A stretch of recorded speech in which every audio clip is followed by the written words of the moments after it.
পূর্ব নির্ধারিত সূচি অনুযায়ী সিবিএসইর দশম এবং দ্বাদশের ফল প্রকাশ 12ই মে অর্থাৎ আজ।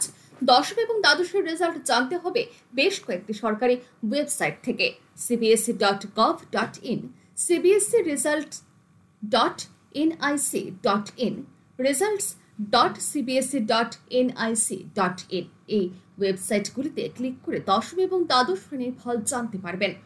কোনো পড়ুয়া যাতে ভুয়ো খবরে বিশ্বাস না করেন সে বিষয়ে বোর্ডের তরফে আবেদন জানানো হয়েছে। সরকার ওয়েবসাইট ব্যতীত কোনো লিঙ্কে ক্লিক করে পড়ুয়ারা যাতে ফল জানার চেষ্টা না করেন সে বিষয়ে সরকারের তরফে জানানো হয়েছে।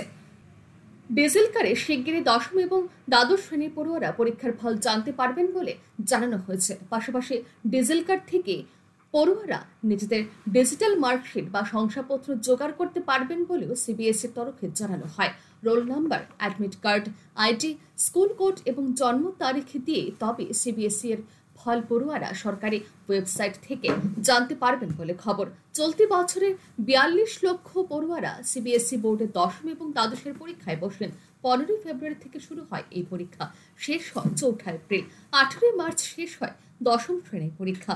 দ্বাদশ শ্রেণীর পরীক্ষা শেষ হয় 4 এপ্রিলে। 4 এপ্রিল পরীক্ষা শেষের পর আজ ফল বেরোনোর পালা, যেখানে 42 লক্ষ পড়ুয়ার ভাগ্য নির্ধারণ হবে আজ। ব্যুরো রিপোর্ট, আর ই নিউজ।